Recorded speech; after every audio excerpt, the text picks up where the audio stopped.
মালার ব্যাপারে সবটা জেনে গিয়ে জগদ্ধাত্রীকে সব সত্যি বলে দিচ্ছে ম্যানান। হ্যাঁ বন্ধুরা, এমনটাই দেখা যাবে। তাই সম্পূর্ণ জানতে ভিডিওটিতে লাইক দিয়ে চ্যানেলটি সাবস্ক্রাইব করে দেখতে থাকুন। গল্পের শুরুতে দেখা যাবে জগদ্ধাত্রীকে সাধু বাটাকবাল ফোন করে বলতে থাকে, যশ, এই দীপেন শাস্ত্রী তো কিছুই বলছে না। 4 ঘন্টা যাবত তাকে জিজ্ঞাসা করছি, কিন্তু কোনো মুখই খুলছে না। তখনই জগদ্ধাত্রী বলতে থাকে, কি বলছেন সাধুদা? কিচ্ছু বলছে না? তখনই সাধু বাটাকবাল বলতে থাকে, না কিচ্ছু বলছে না। তখন জগদ্ধাত্রী বলতে থাকে, দিন, ওনার কাছে ফোনটা দিন। তখনই সাধু বাটাকবাল বলতে থাকে, নিন দীপেন শাস্ত্রী, কথা বলুন। তখনই দীপেন শাস্ত্রী ফোনটা নিয়ে হ্যালো বললেই জগদ্ধাত্রী বলতে থাকে, কি দীপেন শাস্ত্রী, মনে পড়ছে আমার কথা? তখনই দীপেন শাস্ত্রীর মনে পড়ে যায় জ্যাস সান্যালের কথা। তারপরে জ্যাস সান্যাল বলতে থাকে, এখন কিন্তু আমি জগদ্ধাত্রী রূপে আছি, আর ওই স্বয়ং কৌশিকী মুখার্জি আছে মা কালী রূপে। আমরা যদি আপনার উপর তাণ্ডব শুরু করি না, তাহলে কিন্তু আপনি মুখ না খুলে পারবেন না। আপনি কেন গিয়েছিলেন কৌশিকী মুখার্জির অফিসে? কেন গিয়েছিলেন বলুন? সবকটা সিসিটিভি ফুটেজে কিন্তু আপনাকে দেখা যাচ্ছে, প্রমাণ কিন্তু আছে। বলুন, মুখ খুলুন, কেন গিয়েছিলেন আপনি? কি খবর দিতে গিয়েছিলেন? তখনই দীপেন শাস্ত্রী বলতে থাকে, না আমি কিছু জানি না, আমি কিছু বলার জন্য যাইনি। তখনই জগদ্ধাত্রী বলতে থাকে, দেখুন, আপনি কিন্তু বুঝতে পারছেন না যে আপনার মুখ খুলতে আমাদের 2 মিনিট সময় লাগবে না। আপনি বলুন, কেন গিয়েছিলেন বলুন, সবটা বলুন। আপনি কিন্তু এখন চাপা রাখতে পারবেন না। তখনই দীপেন শাস্ত্রী বলতে থাকে, না আমি কিছু বলার জন্য যাইনি। আমি তো ঠিক তখনই কাকুলি দেবী আসে, আর এসে ফোনটা নিয়ে বলতে থাকে, হ্যালো জ্যাস সান্যাল।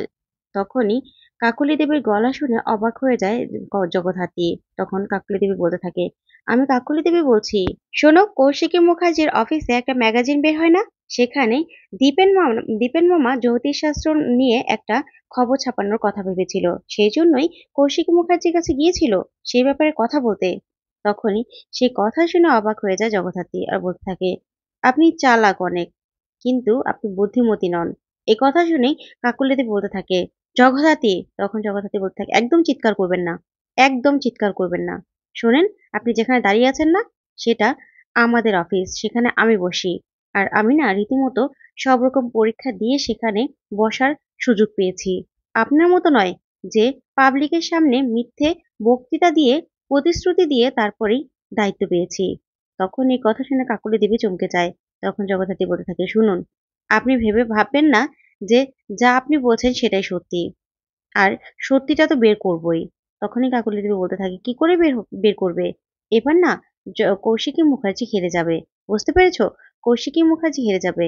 আমি না জামিন নিয়েছি, জামিনের কাগজটা নিয়ে এসেছি।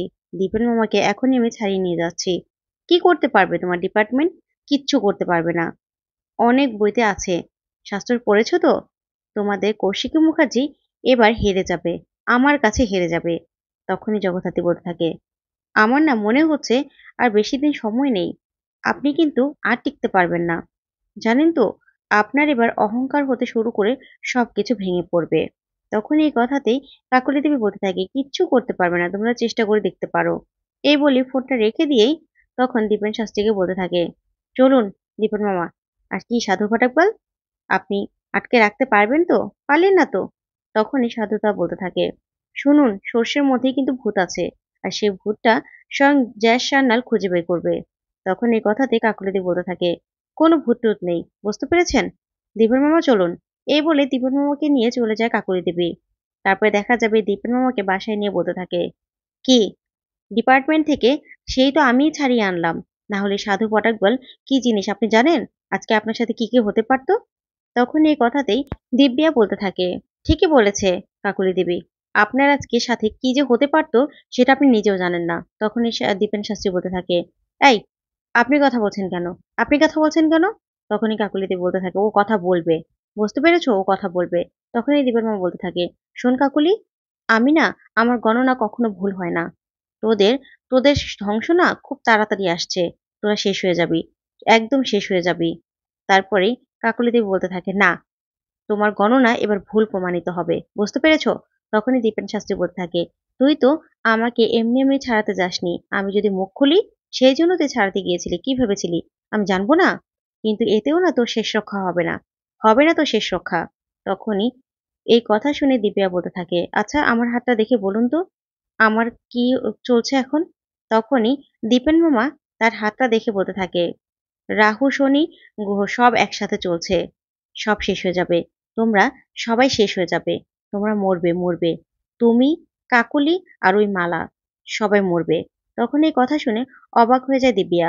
তারপরে দীপেন শাস্ত্রী বলতে থাকে, আমার গণনা কোনোদিনও ভুল হয় না, কোনোদিনও না। তখন এই কথাতে কাকুলি দেবী বলতে থাকে, তোমার গণনা এবার ভুল হবে, বুঝতে পেরেছো? তোমার গণনা এবার ভুল হবে, আমি বলছি। তখনই সেখান থেকে চলে যায় দীপেন শাস্ত্রী। তখন দিব্যা বলতে থাকে, এখন কি হবে?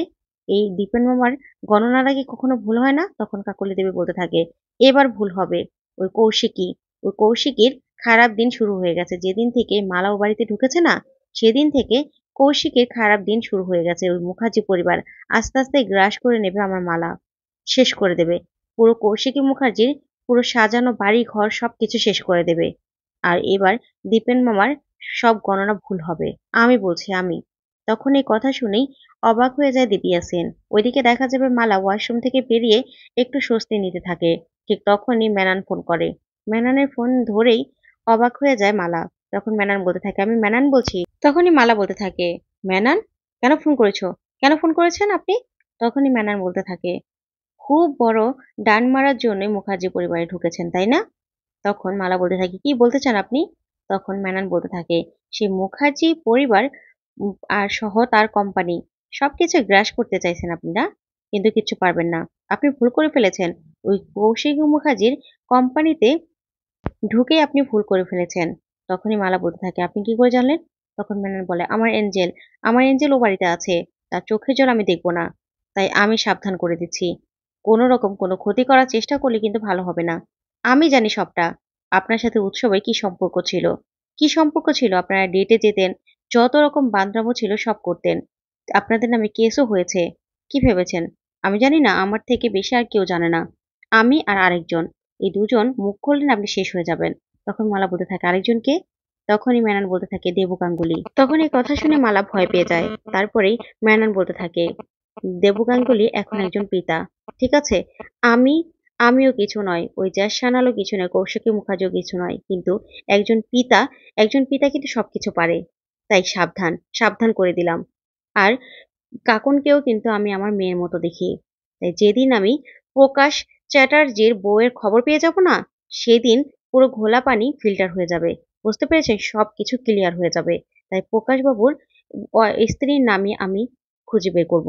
খুঁজে বের করব আমি, আর সব রহস্যের ভেদ ভেঙে দেব। তখন এই কথা বলে মেনান ফোনটা রেখে দেয়। তখনই মালা ভয় পেয়ে উৎসবকে ডাকতে থাকে। তখন উৎসব আসলে মালা বলতে থাকে, উৎসব, মেনান ফোন করেছিল, ও প্রকাশ চ্যাটার্জির বইয়ের খোঁজ করছে। তুমি বুঝতে পারছো? প্রকাশ চ্যাটার্জির বইয়ের খোঁজ পেলে কি হয়ে যাবে? বিয়ের আগে সবকিছু শেষ হয়ে যাবে। ওইদিকে সব কথা যা শুনতে পায়। তারপরে অন্যদিকে দেখা যাবে, যেই তিনজন মালার আশেপাশে ছিল, সেই কাকলি দেবী কিডন্যাপিং এর সময়, তখনই সেই লোকদেরকে উঠিয়ে আনে যা সহ সবাই। তারপরে জগদ্ধাত্রী তিনজনকে জেরা করতে থাকে। তখন তার মধ্যে একজন বিকাশ, সে বলতে থাকে, আমি চিনি না, আমি চিনি না মালাকে। তখনই জগদ্ধাত্রী বলতে থাকে, ও আচ্ছা, আপনি চিনেন না মালাকে? তাহলে আপনি ওদিন কেন সেখানে দাঁড়িয়েছিলেন? তখন বিকাশ বাবু বলতে থাকে, আমি গাড়ি চালিয়ে যাচ্ছিলাম, তখন ভিড় দেখে দাঁড়িয়েছি। তখনই জগদ্ধাত্রী বলতে থাকে, গাড়ির চাবিটা দেখি। চাবিটা নিয়ে বলতে থাকে, আপনি গাড়ি চালাচ্ছিলেন, তাহলে আপনি দেখলেন কি করে? তখনই বিকাশ বলতে থাকে, গাড়িটা সাইড করে আমি ওখানে দাঁড়িয়েছিলাম। তখন এই কথাতে বিকাশ বাবুকে চেপে ধরে জগদ্ধাত্রী, আর বিকাশ বাবু থেকে মালা সবটা